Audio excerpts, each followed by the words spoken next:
আল্লাহ নিজে জানাচ্ছেন ওরা ষড়যন্ত্র করেছিল। হে নবী, আমি নিজে কৌশল অবলম্বন করেছিলাম, কিন্তু ওদের বুঝতে দেইনি। তাহলে কাফেররা করে ষড়যন্ত্র, আর আল্লাহ পাক ওদের এগেনস্টে যেটা অ্যান্টিভাইরাস হিসাবে করে, ওইটার নাম কৌশল। নাম কি? আল্লাহ কি কৌশল করলেন দেখেন। আয়াতের পরবর্তীতে আল্লাহ জবাব দিচ্ছেন, যদিও এটা ১৫০০ বছর আগের, আমার মনে হচ্ছে ২০২৪ সালের ৫ আগস্ট এটা নাজিল হয়েছে। ফাতিলকা বুয়ুতুহুম খাবিয়াতাম বিমা যালামু। আল্লাহ পাক বলেন, একটু নজর করে দেখেন না কেন, এই সেই ঘরগুলো, এই সেই। ফাতিলকা বুয়ুতুহুম, এক বচন দেয়নি, বহু বচন দিয়েছেন। বাইতন না দিয়ে বুয়ুত দেওয়ার কারণ কি আমি বলছি। আল্লাহ, এই আবার কথা বলেন কেন? কানে যেন আওয়াজ না আসে। আমি কোরআনে প্রবেশ করছি, কানে আওয়াজ আসলে কিন্তু ভুলে যাব। ফাতিলকা বুয়ুতুহুম, হে নবী এদের এই ঘরগুলোর দিকে একটু তাকান। খাবিয়াতান, আমি উজাড় গৃহ, জনশূন্য করে দিয়েছি, পরিত্যক্ত অবস্থায় ফেলে দিয়েছি। বিমা যালামু, তাদের জুলুমের কারণে। কি বুঝলেন এতটুকু আরবি শোনার পর? আমি তাফসিরের ভেতরে যতগুলো কারণ পেয়েছি, তার প্রথম কারণ এই, যে সমস্ত জায়গায় পৃথিবীতে জুলুম হয় আল্লাহর বান্দাদের উপরে, ওই জায়গা আল্লাহ অভিশপ্ত করে দেয়। ২০২৪ সালের ৫ আগস্টের বিকাল ৫টা বাজতে বাজতে বাংলাদেশের ৬৩০টা থানায় যত জালেমের ঘর ছিল আল্লাহ সব পরিত্যক্ত করে দিয়েছেন। এর বাস্তব প্রমাণ আমার কুষ্টিয়ার হানিফের বাড়ি। বিকাল ৫টা বাজতে বাজতে যে দেখি ইট খুলে নিয়ে চলে গেছে। অনেকে যখন ইটও পায়নি, পায়খানার প্যান নিয়ে চলে গেছে। যা, অথচ ৫ তারিখের আগে কি জাঁকজমক ছিল, কি দাপট ছিল ওই বাড়িটার। এখন হয়ে গেছে টয়লেট। মানুষ ওই রাস্তায় যাওয়ার সময় যে দেখে একটু চাপ দিয়েছে, কাজ করে চলে আসে। এটা কেন করে? এবার আমি একটা কথা বলছি, দেখেন মেলে কিনা। আমার মনে হয় এরকমই হবে। ২০১৬ সালে একবার হজে গিয়েছিলাম। কাবা শরীফ তাওয়াফ করতে করতে দেখি ভালোই লাগছে, আনন্দ লাগে, কাবা দেখলেই ভালো লাগে। এখান থেকে উপরে গেলাম, যে দেখি কি গো, পেটে বিশাল যন্ত্রণা, ব্যথা করছে। এক পুলিশকে ডাকলাম, ইয়াখি তার এদিকে আসেন।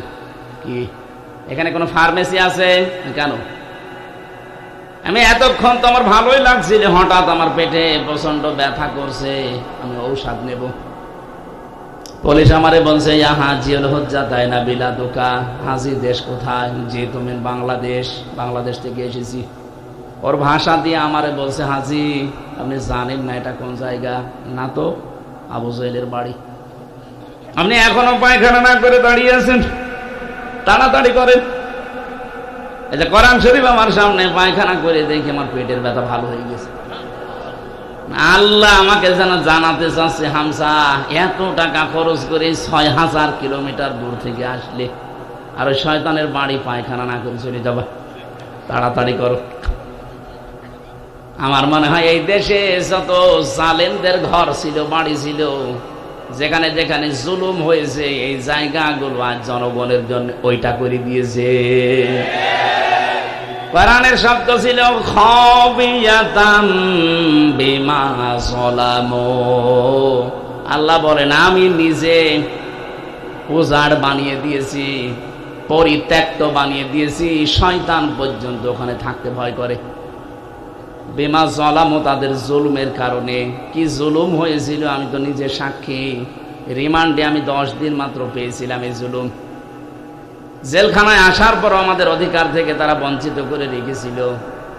কারণ 7 দিন পর পর সরকারি ফোন দেওয়া হয় যারা বন্দী, আমাদেরকে বাদ দিয়ে। শুধু যারা আমরা ইসলামী লাইনের লোক বলছে না, এদের দেওয়া যাবে না। তার ভেতরে আমি একজন। যোগাযোগ বিচ্ছিন্ন করে আপনি ফাঁসির ওই কন্ডেম সেলে থাকবে তো ফাঁসির আসামিরা, আমারে রাখলেন কোন কারণে? আমার তো মুরগি চুরি মামলাও না।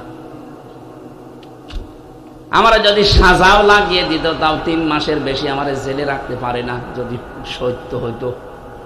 মিথ্যা দিয়েছেন দেন, সাজা দিয়ে দিলেও তো 3 মাসের বেশি থাকা যায় না, অথচ 3টা বছর আমার বেকার আটকিয়ে রাখলেন।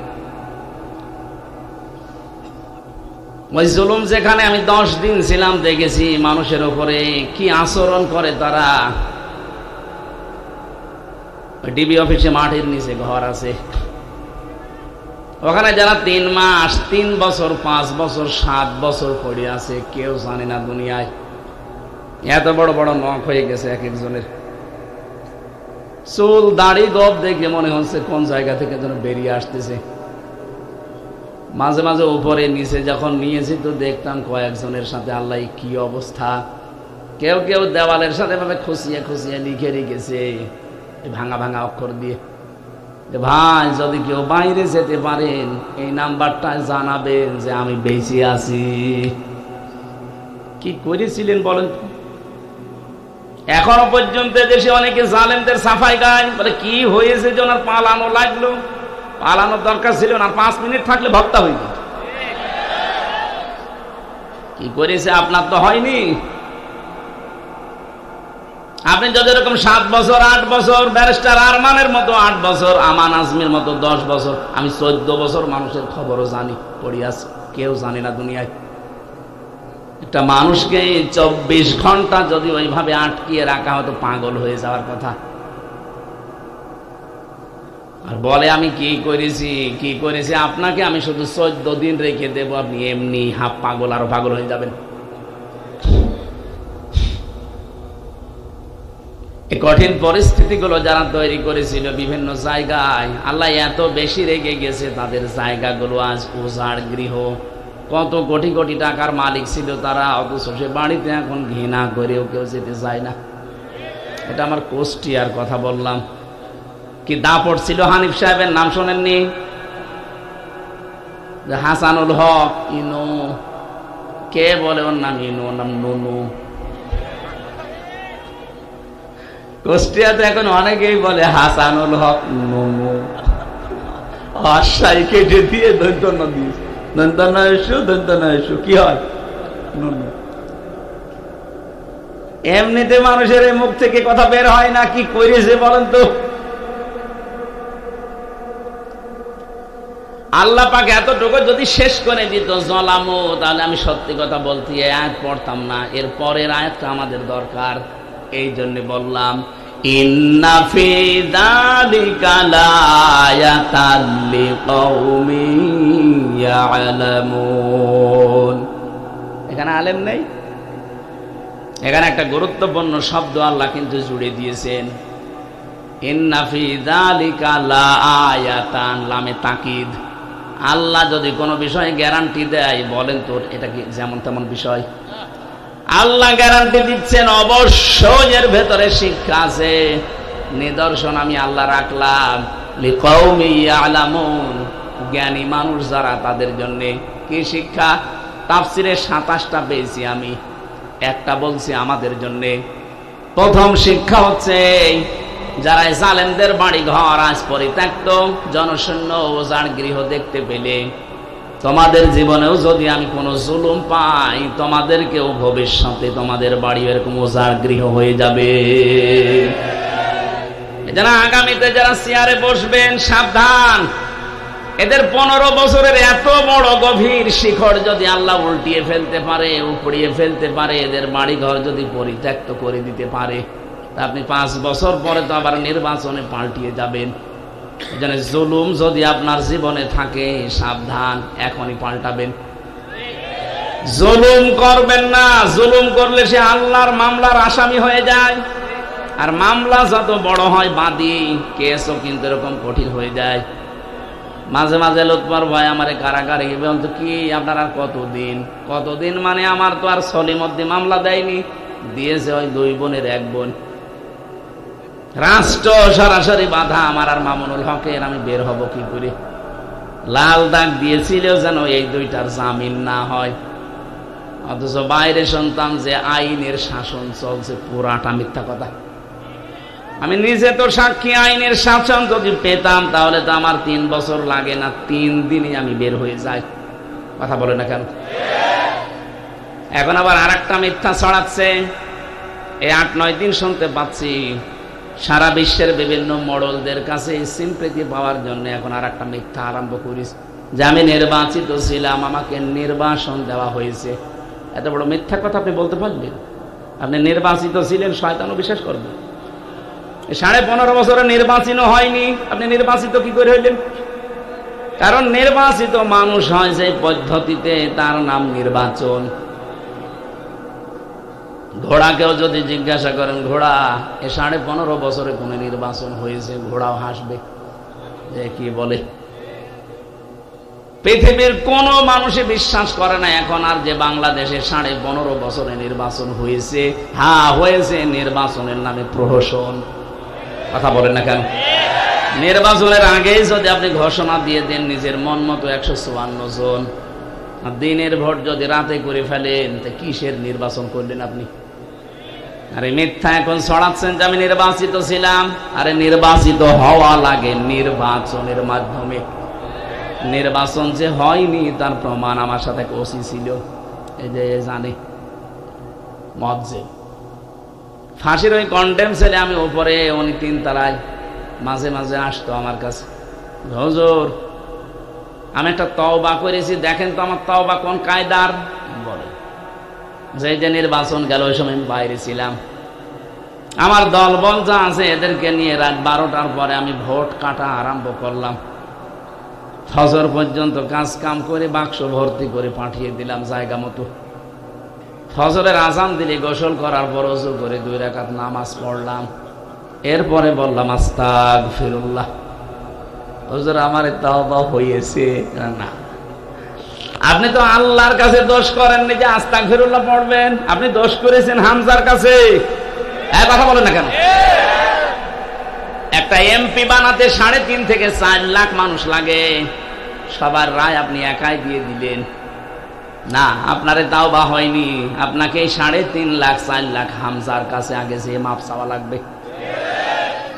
কিন্তু ভয়ঙ্কর বিষয়, এই কয়েক বছরের ভেতরে অনেক হামজা দুনিয়া থেকে মরে গেছে, আপনি তাদের পাবেন কোথায়? এই জন্য জালেমদেরকে যারা টিকিয়ে রাখার জন্য চেষ্টা করে, শুধু জালেমের কপাল নষ্ট হয় না, যারা সাহায্য করে তাদের কপালও পুড়ে যায়। এই 15.5 বছরে জালেমদের যারা সহযোগী ছিলেন, জালেমদের যারা সাহায্য করেছেন, আপনার দুনিয়াও শেষ, আখেরাতও শেষ। আখেরাত যে শেষ কেন বলছি? আমার নিজের মামলা দিয়ে বললাম না যে আমার মামলার যদি সত্যিই কোনো সলিমত দিয়ে দিত, ওর কত টাকা লাগবে? আমি আকিস গ্রুপের খতিব ছিলাম, কয় টাকা লাগবে আপনার? যা লাগবে ওরা তাই দিত। কিন্তু এমন মানুষ মামলার বাদী, ও টাকা পয়সা দিয়ে হবে না। এই জন্য মামলার বাদী যত বড় হয়, মামলা তত কঠিন হয়। জালেম, শতবার বলছি না, জালেমদের বিরুদ্ধে কিন্তু আল্লাহ নিজে মামলা দায়ের করবে। কোরআনে কারীম সূরা শূরা 25 নম্বর পারার 6 নম্বর পৃষ্ঠার 13 নম্বর লাইনের 42 নম্বর আয়াতের প্রথম অংশে আছে, যত তাফসির বাংলাদেশে পাওয়া যায়, যত ভাষায় পাওয়া যায়, সব তাফসিরে একই বক্তব্য আছে। আপনি বাংলা, ইংরেজি, উর্দু, ফার্সি যা দেখবেন, আরবি টু আরবি সবগুলোর সামারাইজ এইটা। ভার্সিটি থাকাকালীন আমি প্রতিটা এক জায়গায় করেছিলাম, ইন্নামাস সাবিলু আলাল্লাযিনা ইয়াযলিমুনান নাস। অবশ্যই আমি আল্লাহ নিজে মামলা দেব, আমি কেস করব। শব্দ দেখছেন? আমি নিজে কেস দেব, নিজে মামলা দেব, অভিযোগ দায়ের করব তাদের বিরুদ্ধে যারা মানুষ হয়ে মানুষের উপরে জুলুম করেছে। আল্লাহ কিন্তু ইয়াজলিমুন আল মুসলিমুনা দেয়নি যে মুসলমানদের উপরে যারা জুলুম করেছে। ইয়াজলিমুন আন নাস, বুঝতেছেন? নাস মানে কি শুধু মুসলমান? নাস মানে মানুষ। মানুষ হয়ে মানুষের উপরে যারা জুলুম করছে, করবে মানে ইয়াজলিমুনা, এটা মোজারে, বর্তমান, ভবিষ্যৎ, প্রেজেন্ট, ফিউচার, 2টা কাল দিয়ে আল্লাহ শব্দটা বানিয়েছেন। আল্লাহ বলেন এখন যারা করছে, ভবিষ্যৎ বলতে কিয়ামত পর্যন্ত এই আয়াতটা থাকবে না? থাকবে না? যারা করবে জুলুম তারা কিন্তু আমার হামজার আসামি না, এরা মামলার আসামি কার? আপনি একটু বিবেক দিয়ে ভাবেন, আল্লাহর মামলার আসামি, অথচ নিজেই তিনি বিচারপতি, নিজেই মামলার বাদী।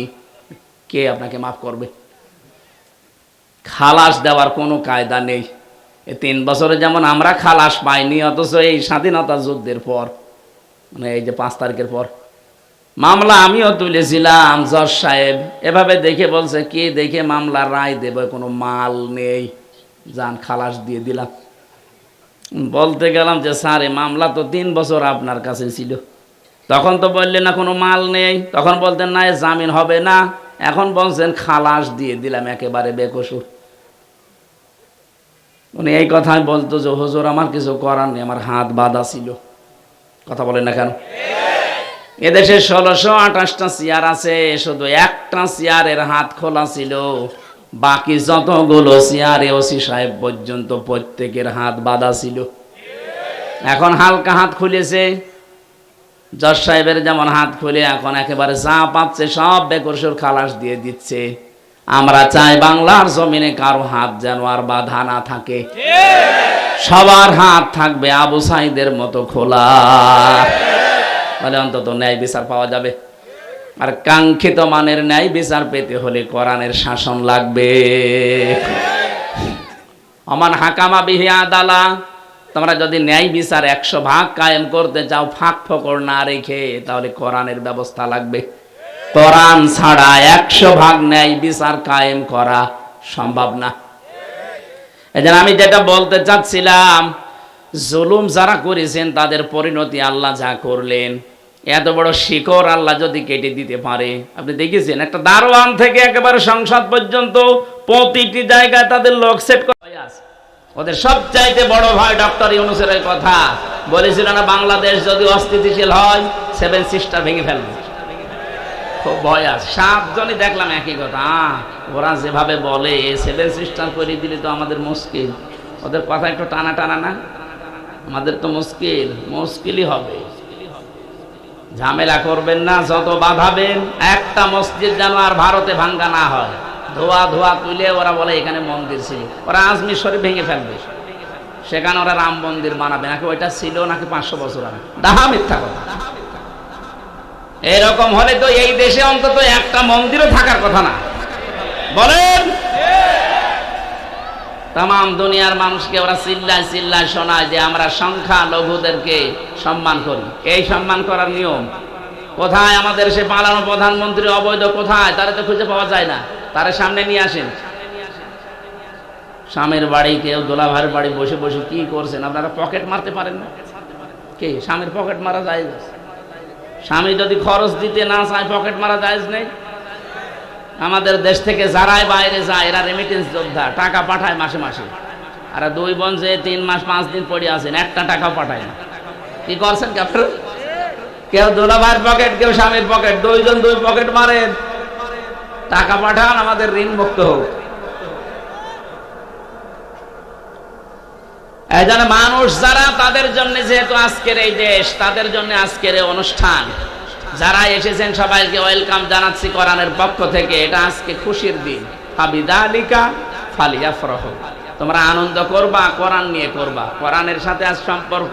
নাইতে হামজা থাকলে আমরা শুধু আসতাম। কোরআনের সাথে সম্পর্কিত অনুষ্ঠান, এই জন্য আমরা খুশি আনন্দিত। বলেন আলহামদুলিল্লাহ। দরুদ আর সালাম পাঠ করার মাধ্যমে আমার আজকের তেলাওয়াতকৃত আয়াত 2টা। একটা সূরা তাওবা 119 নম্বর আয়াত পড়েছি, সূরা বাকারা 208 নম্বর আয়াতের প্রথম অংশ পড়েছি। হ্যাঁ, যেটা বলবেন আমি সেই আয়াত শুরু করব। বলেন, 2টা হবে না, একটা, যে কোনো একটা বলেন। বাকারা শুরু করছি, ঠিক আছে। আমার ভাইরা, কোরআনে কারিমে প্রবেশ করতে হলে একটা ইবাদত আগে করা লাগে। পৃথিবীর কোনো ইবাদত করার আগে ওইটা বলা লাগে না, কিন্তু কোরআন পড়তে গেলে ওইটা বলা মাস্ট বি, ওয়াজিব। না পড়লে গুনাহ হয়ে যাবে। কোরআনে কারীম জানিয়েছে, ফাইদা ক্বারাআতাল কুরআনা ফাস্তাইয বিল্লাহি মিনাশ শাইতানির রাজিম। বলেন আল্লাহু আকবার। এখান থেকে একটা মাসলা জেনে রাখবেন, পৃথিবীর কোনো ইবাদতে আউযু বিল্লাহ না পড়লে ইবাদত হবে না, এমন আমি কোরআন হাদিসে পাইনি। কিন্তু কোরআন পড়তে গেলে আউযু বিল্লাহ না পড়লে আপনার কোরআন পড়া তো হবেই না, আরো গুনাহ হবে। কেন? কারণ দুনিয়ার কোনো ইবাদতে শয়তান মানুষকে এত ধোঁকা দেয় না, কোরআনের কাছে আসলে যত ধোঁকা দেয়। শয়তান ভালো করে জানে কোরআনের কাছে যদি মানুষ আসে আর আল্লাহ যা বলতে যায় মানুষ যদি বুঝে ফেলে, তাহলে আমি শয়তান করব কোথায়? ওর শয়তানি করার রাস্তা বন্ধ হয়ে যাবে। এই জন্য সবচাইতে বেশি ধোঁকা দেয় কোরআনের কাছে আসলে। এই জন্য কোরআন পড়ার আগে আল্লাহ বলেছেন, আগে আউযু বিল্লাহ পড়ে শয়তান থেকে আত্মরক্ষা কর। আমার কাছে বল, আউযু বিল্লাহি মিনাশ শাইতানির রাজিম, বিসমিল্লাহির রহমানির রহিম, ইয়া আইয়ুহাল্লাযীনা আমানু দুখুলু ফিস-সিলমি কাফা। সাদাকাল্লাহুল আযীম। কোরআনে কারীমের তাফসীর করতে হলে সামনে যে 13টা জিনিস রাখা লাগে, উসুলে তাফসীরের নিয়ম হচ্ছে তার আগের আয়াত পরের আয়াতের সাথে সম্পর্ক কি, এটা আলেমরা জানবে। এরপরে মাতৃভাষায় অর্থ করা লাগে, শুদ্ধ তেলাওয়াত করে শোনানো লাগে। এখান থেকে ঐতিহাসিক প্রেক্ষাপট কি আছে, শানে নজরুল ব্যাকগ্রাউন্ড কি আছে এইটা। এরপরে এখানে শিক্ষা আল্লাহ কি দিতে চান, এখান থেকে শিক্ষা নিয়ে আপনি বাড়ি পর্যন্ত কি নিয়ে যেতে চান, এইগুলো এই আয়াত থেকে বের হবে। তাহলে প্রথম শব্দটা কোরআনে কারীমের এই আয়াতের ভেতরে সেলমন বা সালমন, ইয়া আইয়ুহাল্লাযীনা আমানু উদখুলু ফিস-সিলমি, আসল শব্দ এটা। এই যে সিনের ওপরে যদি কেউ জবর দিয়ে পড়ে সালমন হয়, বাংলা অর্থ হয় শান্তি। আর সিনের নিচে জের দিয়ে পড়লে বাংলা অর্থ হয় ইসলাম। আল্লাহ এখানে ইমানদারকে ডাক দিয়ে শান্তিতে প্রবেশ করো না ইসলামে প্রবেশ করো। ইসলামে খুব ভালো করে শুনবেন, যত অ্যাক্টিভ হবেন এখান থেকে কিছু বের করতে পারবেন।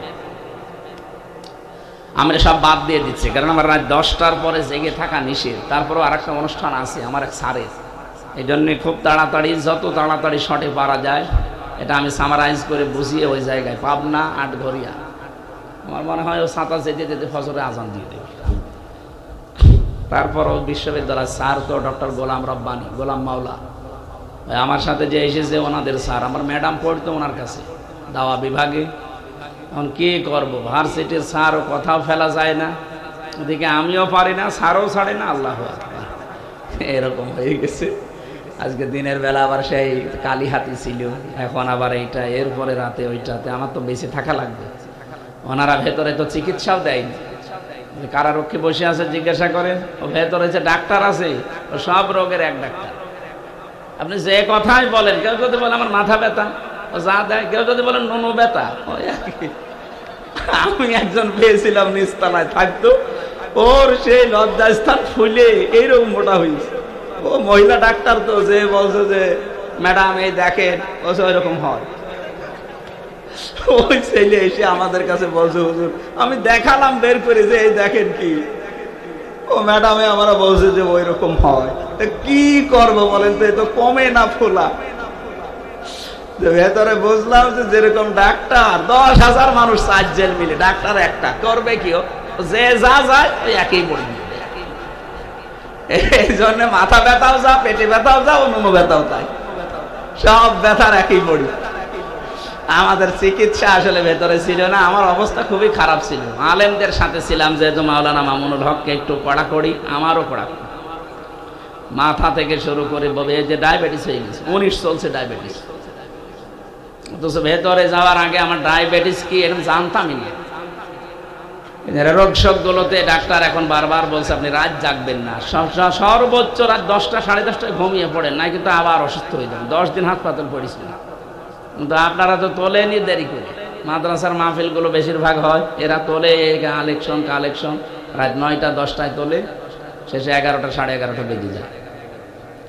আগামীতে মনে করছি আল্লামা সাইদি সাহেবের মতো নিয়ম করে নেব, মাহফিল নিলে এসার পরে তুলে দেবেন, রাত 10টায় মাহফিল শেষ।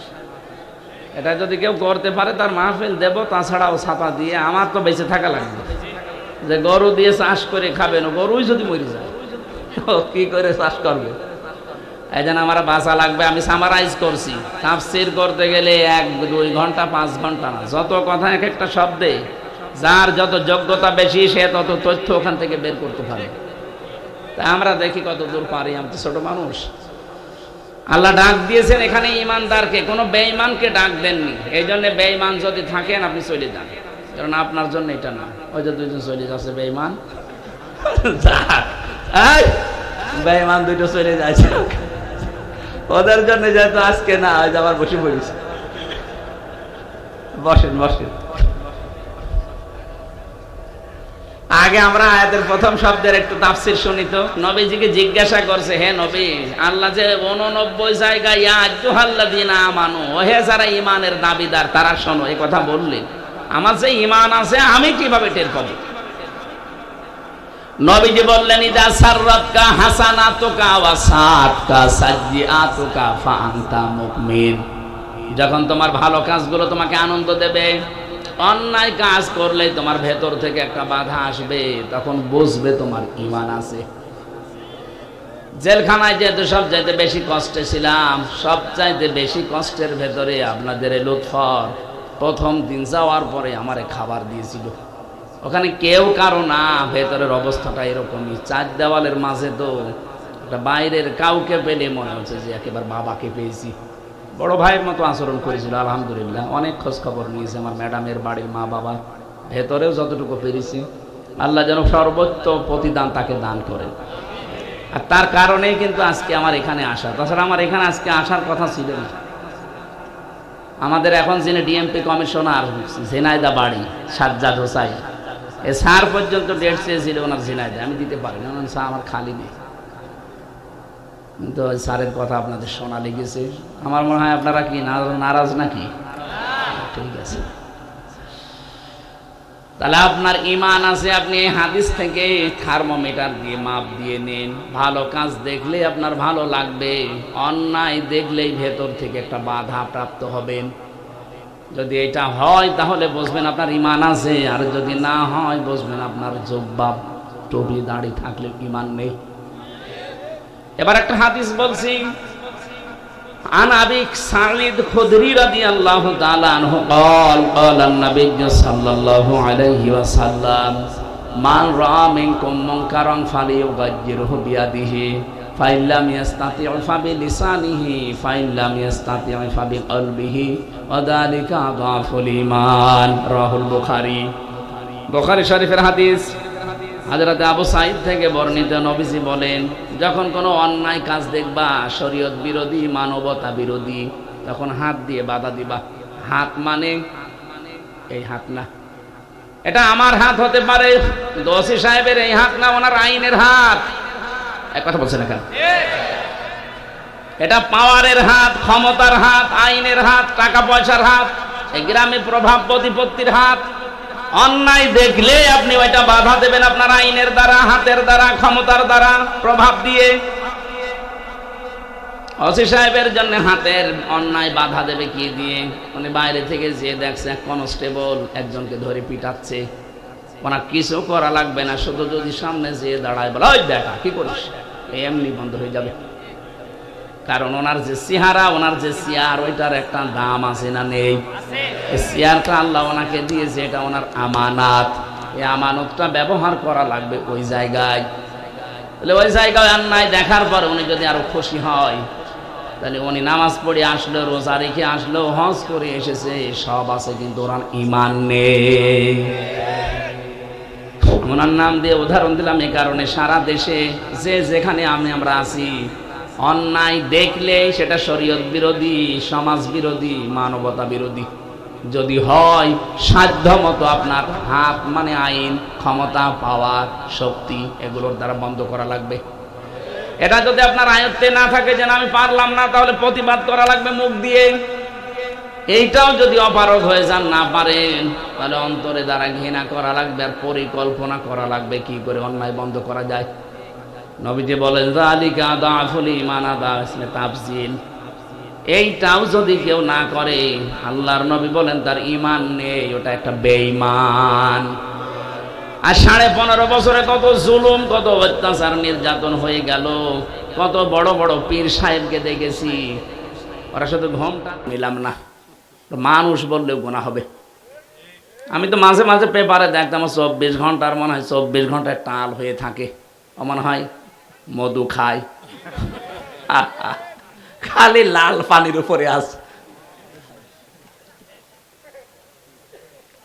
এই জন্য আমি যেটা বোঝাতে চাচ্ছি, বারবার বিভিন্ন এসপি সাহেব আমারে কল দিয়ে, আজকেও 2 জন দিয়েছিল, বাংলাদেশের বিভিন্ন এসপি ওসি তো দিচ্ছেই।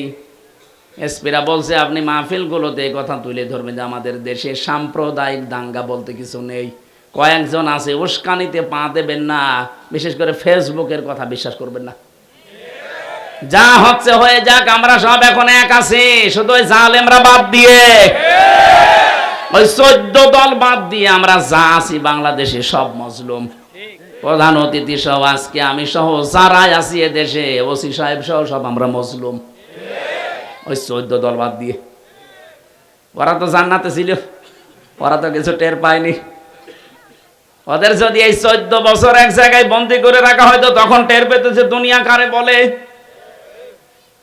অনেক বিডিআর পর্যন্ত বিনা কারণে জেল খাটছে, কিচ্ছু জানে না। আমার উপরতলা একজন পেয়েছিলাম, পঞ্চগড়ে বাড়ি, মুরব্বীর 14 বছর জেলে আছে, আর 1 মাস পরে লোকটার রিটায়ার্ড হয়ে যেত। ও কোরআন শরীফ হাতে নিয়ে মাথায় নিয়ে পর্যন্ত আমার বলেছিল, হামজা ভাই জীবনেও এটা আপনি কি বিশ্বাস করেন যার 1 মাস পরে আমার রিটায়ার্ড হয়ে যাব, আমি কোন কারণে উল্টা পাল্টা কাজে যাব বলেন? অথচ মিথ্যা মামলাটা দিয়ে আজকে আমার 14 বছর আটক করে রেখেছে। আমার পরিবার সব শেষ, সারাটা জীবন আমি দেশের জন্য সব দিয়ে গেলাম, আমার জীবন যৌবন সব আমি আমার দেশের জন্য দিয়ে গেলাম। আর জালেমরা আমারে করলো কি, 14টা বছর আমারে আটক করে রেখেছে। তাহাজ্জুদ পড়তে উঠতাম রাতের বেলা, দেখতাম একটা আওয়াজ দিত, আমার মনে হয় এই দীর্ঘশ্বাস, এই আওয়াজ আল্লাহর আরশে গিয়ে ধাক্কা লেগেছে। জালেমরা এমনি পড়েছে, বিভিন্ন মানুষের চোখের পানি আর আর্তনাদ, দীর্ঘশ্বাস ওদের এই ক্ষমতার সাথে লেগে আছে। এজন্য উস্কানিতে পা দেওয়া যাবে না। আমি সহ যারা শুনছি, সারা দেশে যেটা কালকে যাবে, যে রেকর্ড হচ্ছে সারা দুনিয়ায় কালকে ছড়াবে, ওনার কানও চলে যাবে। আমরা যেন কারো কোনো উস্কানিতে পা দিয়ে দেশে অস্থিতিশীল পরিবেশ তৈরি না করি, তাহলে গোপালগঞ্জের মতো পেছনে লাল হয়ে যাবে। ওনাদের হাতে অস্ত্র আল্লাহ এই দেশের সরকার এমনি দেয়নি, শুধু চুমা খাওয়ার জন্য না, পাশে লাঠিও আছে। ঝামেলা করবেন শুধু আর্মি না, পুলিশ বাহিনী এখন আপনাকে পিটাবে। এই জন্য সাবধান করলাম। আর ভুল হয়ে গেলে একবার ভুল করে মনে করছেন সংশোধন হয়ে যাব না। আমি জেলে দেখে 3 বছরে এইটা বুঝেছি যে অন্যায় করার পরে কেউ যদি ভেতরে যায়, ও মানুষ অনুশোচনা করতে করতে জীবন শেষ হয়ে যাবে, পাশে আর কাউকে পাবেন না। এই যে বিশ্বজিৎকে যারা হত্যা করেছিল তারা পড়ে আছে, শাওন এখন আছে নাকি চলে গেছে? এখনো আছে। বিশ্বজিৎকে যেদিন কুপিয়ে মারে, ওই দিন ও কিন্তু বলেছিল যে ভাই কিসের জামাত ইসলাম, কিসের শিবির, আমি মুসলমানই না। আপনি আমাকে শিবির বলে মারছেন, আমি তো মুসলমান না, আমি ফুল হাতা, আমি হাফ হাতাও না। আমরা কি হাফ হাতা। এই শব্দটা শুনেছিলাম আমি জেলখানায় থাকতে। ওই সময় যে জেলার ছিল দেবদুলাল, ও ভেতরে আসলেই ভেতর থেকে আওয়াজ দিত, আসতেছে ফুল হাতা। আমার ভাইরা, এই জন্য কারো উস্কানিতে, কারো প্রপাগান্ডায় কান দিয়ে, হাত দিয়ে, পা দিয়ে যদি একটা কিছু করে ফেলেন, সত্যি বলছি ওটা কিন্তু আর উঠে আসবে না। সারা জীবন আপনাকে 4 দেওয়ালের মাঝে পচা লাগবে, কেউ সাহায্যের জন্য এগিয়েও যাবে না। এই জন্য আমরা সাবধান, যেন আইন শৃঙ্খলা যা আছে যেন অবনতি করে না ফেলি। নিজের কপালে নিজে কোড়াল মারছেন আপনি। আরে ভাই, যারা পালিয়ে যায় ওরা যে ফিরে আসে না, তার প্রমাণ ইতিহাস। এই যে লক্ষণ সেন 805 বছর আগে পালিয়ে গেছে, আজ পর্যন্ত ফিরে আসেনি। কথা বলছে না কেন? চেঙ্গিস খান, লক্ষণ সেন, হিটলার, যত বড় বড় নাম বললাম, এরা কিন্তু একেবারে ছোট না। কত লক্ষ লক্ষ মানুষ এই গণহত্যার সাথে জড়িত এরকম ছিল তারাও। এরা তো তাও গণহত্যা করেছে, আর ওরা একেবারে সাফ করে দিয়েছিল 60 লাখ। এত বড় বড় পাওয়ারফুল মানুষ দুনিয়াতে একবার চলে গেছে, আর কোনোদিন ফিরে আসেনি। আর আপনি ভাবতেছেন উনি আসবেন, ও আস্তে আস্তে কব্বরে চলে যাবে। 805 বছরের ভেতরে যদি লক্ষণ সেন ফিরে না আসে, তার নাতি ফিরে আসবে কি করে? কথা বলে না কেন? এই জন্য আশা করছি এরকম উল্টা পাল্টা ধ্যান ধারণা আর রাখবেন না। যারা পালিয়ে যায় ওদের সাহস নেই, এই জন্যে পালিয়েছে। মুখে সৎ সাহস থাকলে পালাইতো না। মানুষের উপরে যারা বোঝা তৈরি করে দিয়ে যান, বোঝা হালকা না করে, আপনার উপরে আল্লাহ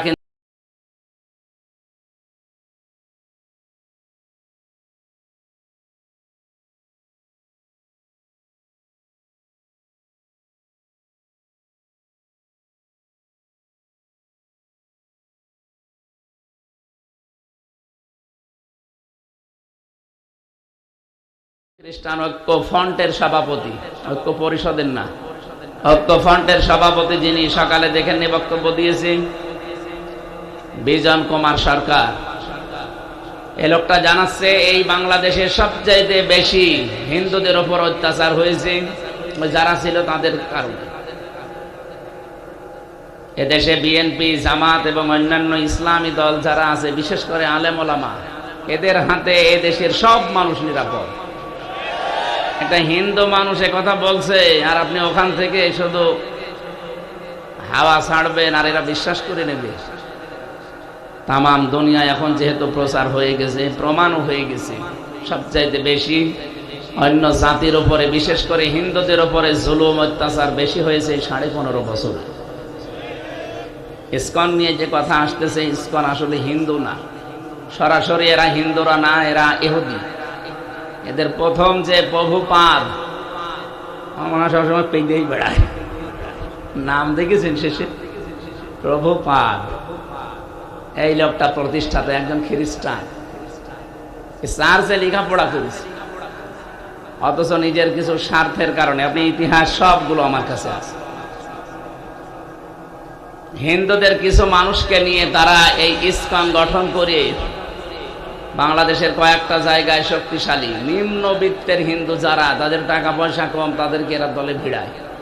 এই যে ঢাকার স্বামীবাগে পাশে যেহেতু মেথরপট্টি, কথা বলছেন এখানে, আপনি যে দেখেন এই মেথরপট্টি থেকে নিম্নমানের যারা, তাদের টাকা পয়সা দিয়ে এই দলে ভিড়িয়েছে। পঞ্চগড়, ঠাকুরগাঁওয়ে যারা, সিলেটে যারা চা বাগানে কাজ করে, নিম্নবিত্তের যারা, মৌলভীবাজারে, এদেরকে দিয়ে এই ভিড়িয়ে এই কাজ করছে। এরা আসলেই হিন্দু না। এই জন্য আমরা কারো উস্কানিতে যেন পা না দেই। যারা পালিয়েছে এরা কিন্তু সব সময় ব্যস্ত উস্কানি দিতে। ওদের উস্কানিতে পা দিলে আপনার পেছনে লাল হয়ে যাবে। গোপালগঞ্জে লাল হয়ে গিয়েছিল না? কি লাল হয়েছে দেখেছেন? কয়েকদিন শুনলাম গোপালগঞ্জ থেকে কেউ বাসে দাঁড়িয়ে আসলে 1000 টাকা, আর বসে আসলে 300 টাকা। ওরা নাই বিভিন্ন সুবিধা পেয়েছে, বৈধ অবৈধ মিলে তারা করতে পারে। আর আপনি কি পেয়েছেন? হ্যাঁ, আপনি যে তার তালে তাল দিয়ে এই বিশৃঙ্খলা তৈরি করার জন্য এখনো পর্যন্ত আপনি কাজ করে যাচ্ছেন। কি পেয়েছেন আপনি? আপনি শুধু লাশ পেয়েছেন। এই যে 2732 জন মানুষ মারা গেল, 2780 জন মানুষ এখনো হাসপাতালে, কারো হাত নেই, কারো পা নেই, কারো চোখ নেই, অন্ডকোষ উড়ে গেছে। এই মানুষগুলো তার মা বাবার কাছে, পরিবারের কাছে, সমাজের কাছে, এই দেশের কাছে একটা বোঝা না? কথা বলেন না কেন? এই বোঝাটা দিয়ে গেল যে সে যদি আরো আগে চলে যেত, এই বোঝাটা বাড়ত না। আপনি তো চলেই যাবেন স্বামীর বাড়ি, যান না। ওনারা যেহেতু নেই না, কথা শুনে, ওনারা নিজেরা বলতো না যে আমাদের স্বামী স্ত্রীর সম্পর্ক। এই জন্য বললাম যে আপনি যদি চলেই যাবেন স্বামীর বাড়ি, সাথে আবার শালি নিয়ে গেছে, যান, আপনি আরো কিছু নিয়ে যান, ছেলে মেয়ে যা এদেশে জন্মিয়েছেন সব নিয়ে যান। তা আপনি আমাদের বোঝা দিয়ে গেলেন কেন? কি কি বোঝা দিয়েছেন দেখেছেন? যারা মারা গেল তো গেলই, কিন্তু এই বোঝাগুলো এখন কে টানবে? এই বাংলাদেশে তার পরিবার, পরিবার, পরিবার, সমাজ আর রাষ্ট্র কতটুকু দেখছে? এই যে বিশাল বোঝা, যার কারণে নবীজি এসেছে দিন খাদিজার কাছে বলেছিলেন, জাম্মিলুনি ইয়া খাদিজা, আমাকে ঢেকে দাও, আমি ভয় পেয়েছি। হযরতে খাদিজা ওই দিন কয়েকটা কথা স্বামীকে শুনিয়েছিলেন। তার 1 নম্বরে তিনি বললেন, কাল্লা, কখনোই না, আল্লাহি মা ইখজিক আল্লাহু আবাদান, কখনো আল্লাহ আপনাকে ভয় দেখাতে পারে না। এই এদিকে তাকান, কখনো আল্লাহ আপনাকে ভয় দেখাতে পারে না। ইন্নাকা লা তাসিলুর রাহিমা, কারণ আপনি রক্তের সম্পর্ক ঠিক রাখেন। মেয়েরা যারা এসেছেন তাদেরকে বলছি, এবার আজ হাজারো স্বামী ইচ্ছা থাকলেও রক্তের সম্পর্কগুলো আজ ছিন্ন করছে। আমার সাথে সবচাইতে বেশি সম্পর্ক রক্তের আমার মা বাবা, আমার বোন ভাইয়ের, আমার চাচা চাচি, আমার ফুফু। এই কথা বলেন না কেন? এদের সাথে আমার রক্তের সম্পর্ক না, অথচ আজ আমি 100 ভাগ হক আদায় তাদের করতে পারি না শুধুমাত্র স্ত্রীর কারণে। এরকম বউ দেশে আছে না নেই? অথচ নবীজির স্ত্রী খাদিজা ডাক দিয়ে বলছে, স্বামী আপনি ভয় পাবেন না। কেন ভয় পান? আপনি তো রক্তের সম্পর্ক ঠিক রাখেন। এই জন্য রক্তের সম্পর্ক যারা ঠিক রাখবে তাদের কোনো ভয় নেই। তাদেরকে জিন পরি পৃথিবীর কোনো ভয় তাদের অন্তরে আল্লাহ জায়গা দেবে না, থাকলে আরো দূর করে দেবে। এই জন্য আমরা আহ্বান জানাবো, যার যার সাথে যে সম্পর্ক আছে আরো অটুট করবে। কারণ এই রেহেম এটা আল্লাহর কুদরতি পা ধরেছিল। আল্লাহ পাককে ডাক দিয়ে বলে, রব্বুল আলামিন বিভিন্ন জিনিস তো তুমি তৈরি করলে, তার দায়িত্ব বলে দিলে, তে আমার সম্পর্কে কিছু বললে না। আল্লাহ পাক ওই দিন তাকে জানিয়েছে, রেহেম হে রক্তের সম্পর্ক, আত্মীয়তা, দুনিয়াতে যারা তোমার সাথে সম্পর্ক রাখবে আমি আল্লাহর সাথে তাদের সম্পর্ক থাকবে।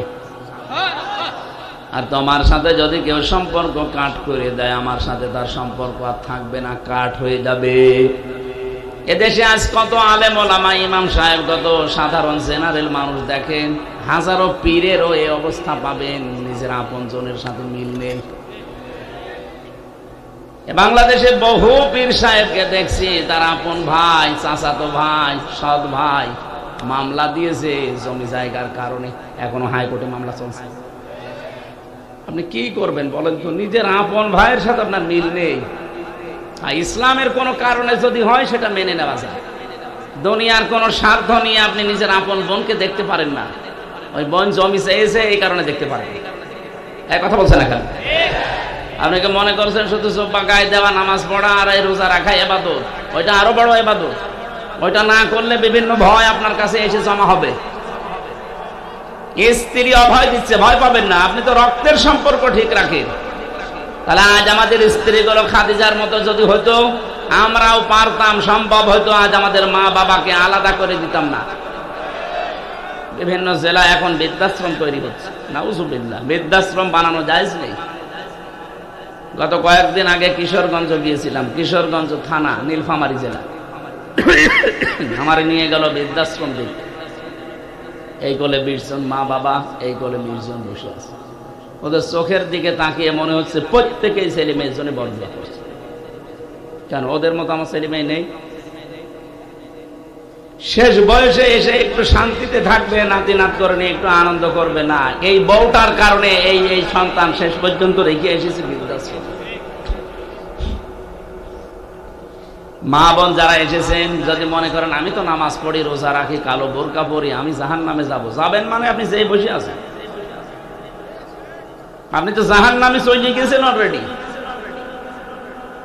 আমি সাবধান করছি, এই মাহফিল এমনি এমনি দেয়নি।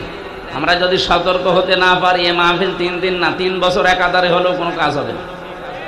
বলেন না কেন? না, আশা করছি আপনি সংশোধন হবেন। অনেক ভালোবাসি আপনাদের।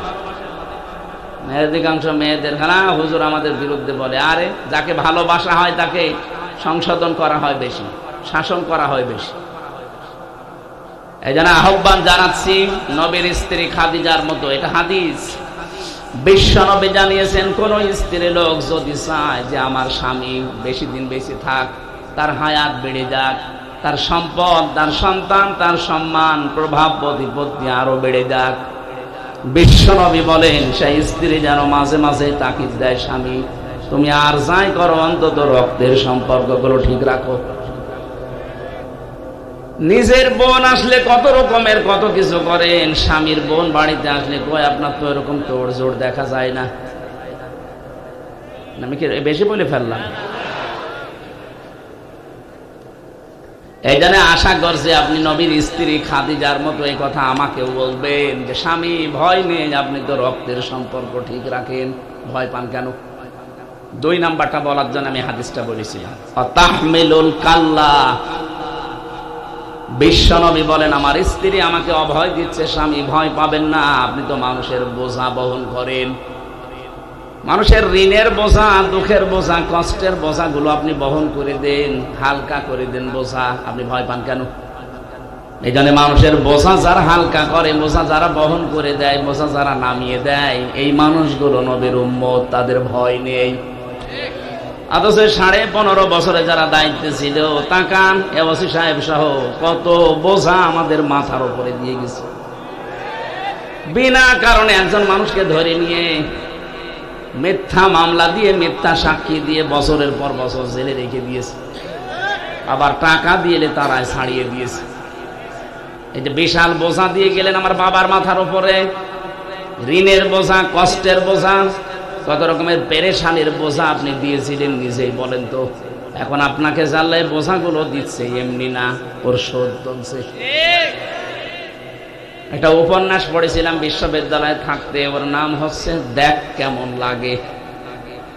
তাই আমার যখন আদালতে তুলতো মাওলানা মামুনুল হক, আমির হামজা, এদের মাথায় দড়ি দিয়ে, ডান্ডা বেড়ি দিয়ে, আবার ওখানে নিয়ে যাওয়ার পরে হাতে হ্যান্ডকাপ পেছনে লাগিয়ে দিত, মনে হচ্ছে গরু টেনে নিয়ে যাচ্ছে।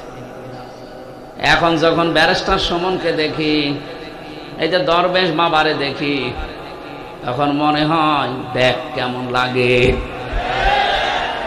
যদিও আমরা চাই না এগুলো, সম্মানিত মানুষ তারা, কিন্তু সম্মান তারা নিজেরাই নষ্ট করেছে। আপনি বলতে পারতেন না যে আলেমদের অন্তত একটু সম্মান দাও? এই যে পেছনে কারারক্ষী বসে আছে লুৎফর রহমান, যার দাওয়াতে এসেছি, এই লোকটাও অনেক ছোটখাটো চাকরি করে, তো জেলার সোফারের উপরে তো না, একজন কারারক্ষী নাই, তাও চেষ্টা করেছে বহু বাঁচানোর, কিন্তু অতটুকু ক্ষমতায় তো পারে না। জেলারও হিন্দু, সোফারও হিন্দু, দেবদুলাল সুব্রত বালা, নাম শুনে বোঝা যাচ্ছে আল্লাহর ওলি। ওর কাছে আলেমে কি আর জালেমে কি সবই সমান। যত উপর থেকে আদেশ দিত যে এদের কড়াকড়ি করবা, তত বেশি করত।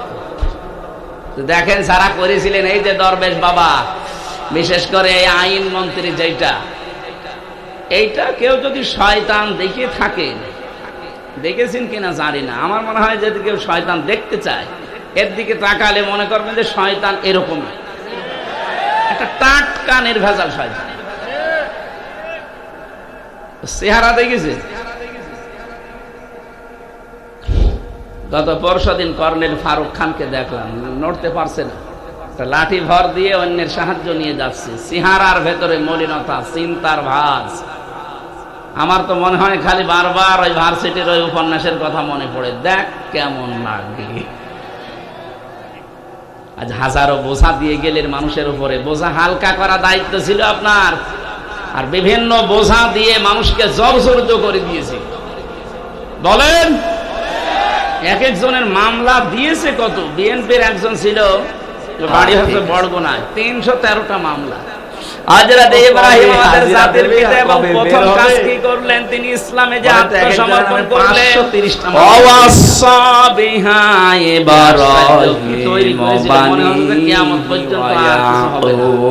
দুপুরে বসে নেই, ইয়া বানি ইন্নাল্লাহা আস্তাফা লাকুমুদ দিন ফালা তামুতুন্না ইল্লা ওয়া আনতুম মুসলিমুন। সূরা বাকারার 132 নম্বর আয়াত। ইব্রাহিম আত্মসমর্পণ করার পরে তিনি এই কাজ আরম্ভ করেছিলেন। আল্লাহ পাক বলেন, ইব্রাহিম এবং ইয়াকুব এই দুইজন তার সন্তানদেরকে ওসিয়ত করেছিলেন। খুব ভালো করে শুনবেন, তারা দুইজন নবী, দুইজনই সন্তানদেরকে ওসিয়ত করেছে। প্রথম ওসিয়ত ছিল তাদের এই, ইয়া বনাইয়া, হে আমাদের কলিজার টুকরা সন্তান, ইন্নাল্লাহা আস্তাফা, অবশ্যই আল্লাহ মনোনীত করেছেন, চয়ন করেছেন, নির্বাচিত করেছেন, পছন্দ করেছেন তোমাদের জন্য লাকুমুদ্দিন, একটা দিনকে। কি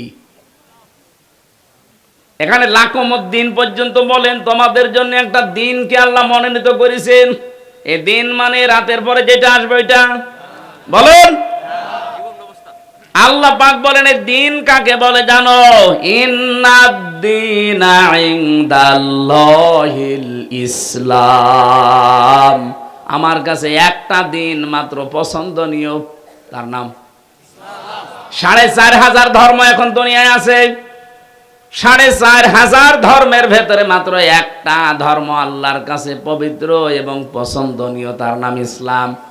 বাকি 4,500-এর একটাও আল্লাহ পাকে দুনিয়াতে পছন্দ করে না, মনোনীতও না। যেটা রেকর্ড হচ্ছে কালকে সারা দুনিয়া যাবে, এটা শুধু মুসলমানদের কাছে না, অনেক মানুষকে আমি দেখেছি একটু মনোযোগ দিয়ে শুনলে ওই মানুষগুলো শেষে ধর্মে এসে যায়। কয়েকদিন আগে যশোরের এক কলেজের অধ্যাপক, উনি বিসিএস ক্যাডার, সরকারি কলেজের, ওনারে বললাম, স্যার আপনাকে আমি মুসলমান হওয়ার জন্য তাকিদ দেই না, আপনার মুসলমান হওয়ার দরকার নেই, শুধু আমার এই আলোচনাটা একটু শুনবেন। ওনার আমি ভরে দিলাম এই মোবাইল থেকে মোবাইলে দিয়ে বললাম, এটা আপনি শুনবেন আর পড়া কোরআন শরীফটা 3 মাস একটু বাংলা পড়বেন। আপনি যেহেতু আরবি পারেন না, বাংলাটা একটু বুঝে বুঝে পড়বেন। বিসিএস ক্যাডার তো লোকটা পড়া পড়িছে, 3 মাস পরে দেখি নিজেই মুসলমান হয়ে গেছে। এখানে রেকর্ড হচ্ছে, অনেক মানুষ অন্য ধর্মের শুনবে, যদি তাদের বিবেকটা হালকা কাজে লাগে ওই অধ্যাপকের মতো তারাও ইসলামে আলো পেয়ে যাবে।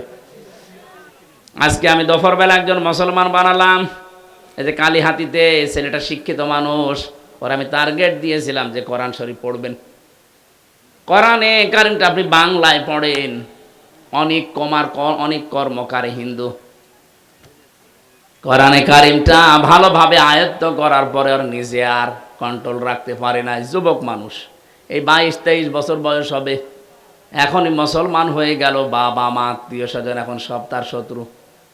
কিন্তু তার ইমানে তাকে ডাক দিয়ে, বিবেকটায় ডাক দিয়ে বলেছে, না 4,500 ধর্মের একটাও মেলে না, শুধু ইসলাম বাদ দিয়ে। আল্লাহ পাক বলেন, মাইয়াবতাগি গায়রাল ইসলামি দীনান ফালা ইউকবালা মিন ওয়া ফিল আখিরাতি মিনাল খাসিরিন। সূরা আলে ইমরান 3 নাম্বার পারা 20 নাম্বার পৃষ্ঠা 4 নাম্বার লাইনের 85 নাম্বার এটা তাফসিরে ফি জিলালিল কোরআনে আছে। আল্লাহ পাক বলেন, দুনিয়াতে যে কেউ ইসলাম বাদ দিয়ে অন্য কোন ধর্ম দিয়ে, জীবন ব্যবস্থা দিয়ে যদি আল্লাহকে রাজি করতে চায়, ফালা ইউকবালা মিন, মজারের আগে লান আসলে অর্থ হয় কখনোই হবে না।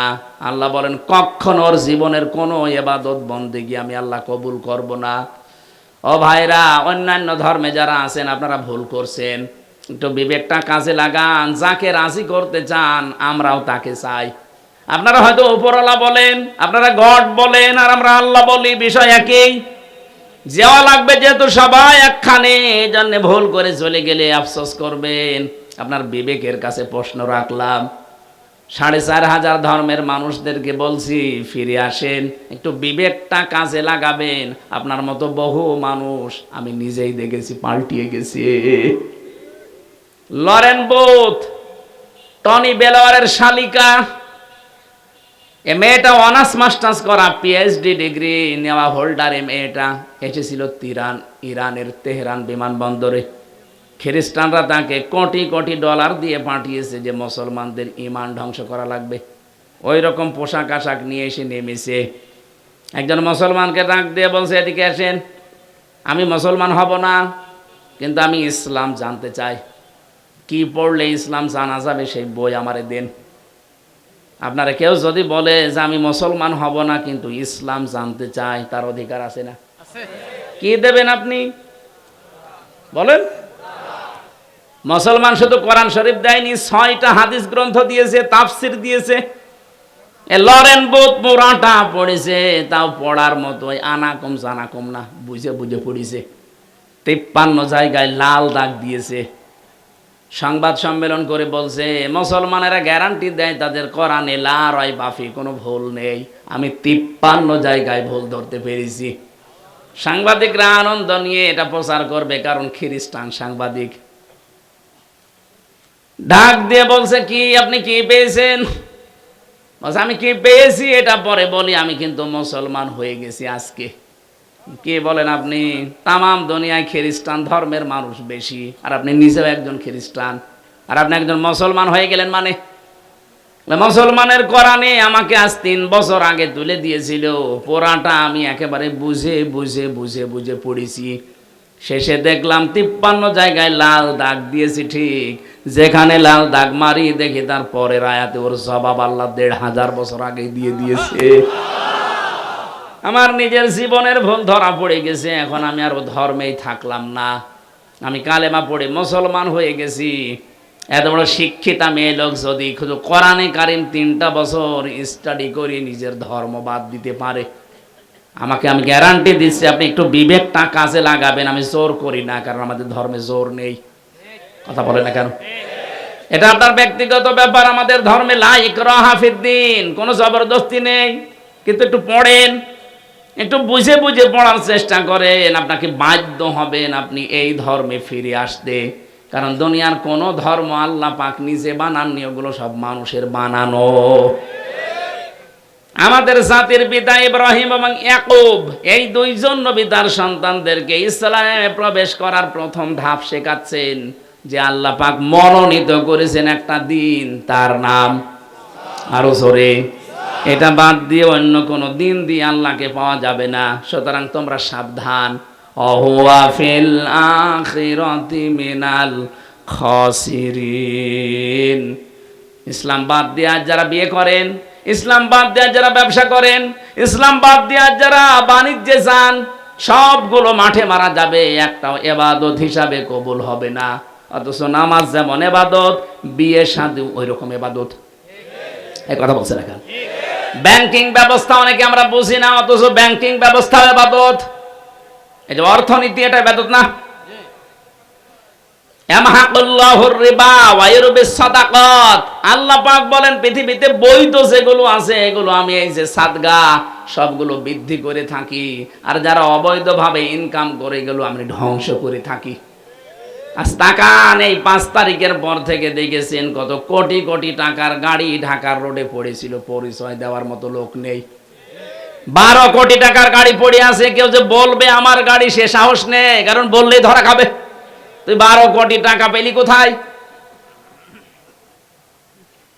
এই জন্য অবৈধ ইনকাম যারা করেছেন আপনার 2টা ক্ষতি হবে। 1 নম্বরে আপনি ওইটা ভোগ করে যেতে পারবেন না, 2 নম্বরে আপনি মরার সময় ঈমান পাবেন না, বেঈমান হয়ে মারা যাবেন। দরবেশ বাবা 36,000 কোটি টাকা মারিংকাটি করেছে, অথচ দাড়ি দেখেছেন ওর মাথা থেকে পা পর্যন্ত পুরা সাদা। উপরের গুলো দেখতে মনে হয় সাদা, মনে হয় ভেতরেও সাদা। কথা বলছেন না কেন? এইরকম একটা লোক যদি 7টা ব্যাংক থেকে 36,000 কোটি টাকা মারিং কাটিং করে, যেগুলো ধরো বেশ ধরেছে, ওগুলোর অবস্থা কি? এক মন্ত্রীর বাড়ির সংখ্যা শুনেছি 620টা।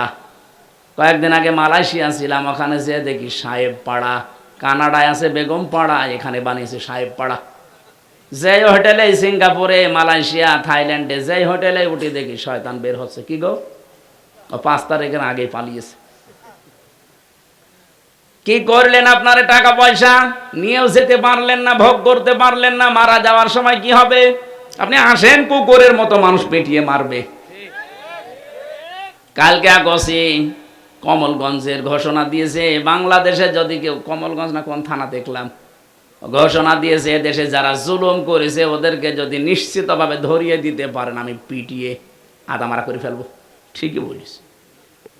আমার মনে হয় এগুলো যদি সামনে জারি থাকে, আগামীতে যারা আসবে তারা চিন্তা ভাবনা করে চালাবে, পুলিশ আর পুলিশ নেই।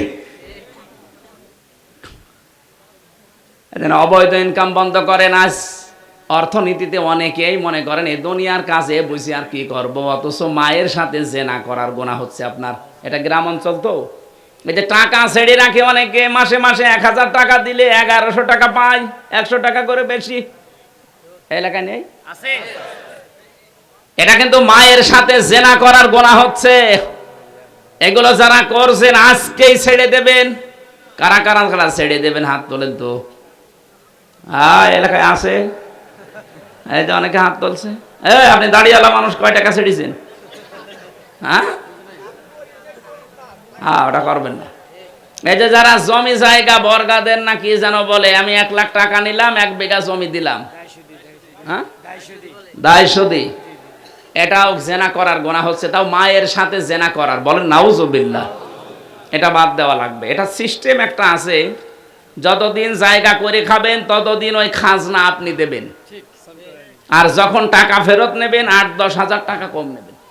1 লাখ টাকা যদি নেই, 2 বছর 5 বছর চাষ করছে, 5 বছর পরে 1 লাখে 5,000 10,000 টাকা, 8 থেকে 10,000 এটা কম নেওয়া লাগবে। আমি জানি আপনি মানবেন না, বলবেন লস হয়ে যায়। আর একটা পদ্ধতি আছে, একটা জমি 1 বিঘা দিয়ে দিলেন, বছরে বছরে 8-10 হাজার টাকা তাকে দেওয়া লাগবে, এটা ঠিক আছে। কারণ 1 বছরে 1 বিঘা জমিতে 8-10 হাজার টাকা কামাই করা খুব কঠিন না, এই কথা বুঝতেছেন? আর একটা আছে খাই খালাসি বলে, খেয়ে দে শোধ। আমি 1 বিঘা জমি দিলাম, আপনি 8,000 10,000 টাকা দিলেন, টাকা আর ফেরত দেওয়া লাগবে না, খেয়ে দে, এইটা আছে, হ্যাঁ এইটা করবেন, এইটা আছে। আর দ্বিতীয় নম্বর যেটা বললাম এইটা করেন, কিন্তু প্রথমটা করতে গেলে ওই 2টা শর্ত মানা লাগবে। হয় টাকা আপনি খাজনা দিয়ে দেবেন, আর 8,000 10,000 যখন ফেরত নেবেন তখন কম নেবেন। অর্থনীতির ভেতরে যে মুশারাকা, মোদারাবা, মোরাবাহা, বায়ে সালাম, বায়ে ইস্তেসনা, বায়ে মুআজ্জাল, বায়ে ওয়াহেদা, কতগুলো নিয়ম আছে ইসলামী অর্থনীতিতে, আমরা অনেকে জানি না, মনে করে এগুলো দুনিয়ার কাজ, কি করব না, এটা জানা লাগবে। ইসলামী অর্থনীতি এটা ইবাদত, আপনার নামাজের মতো।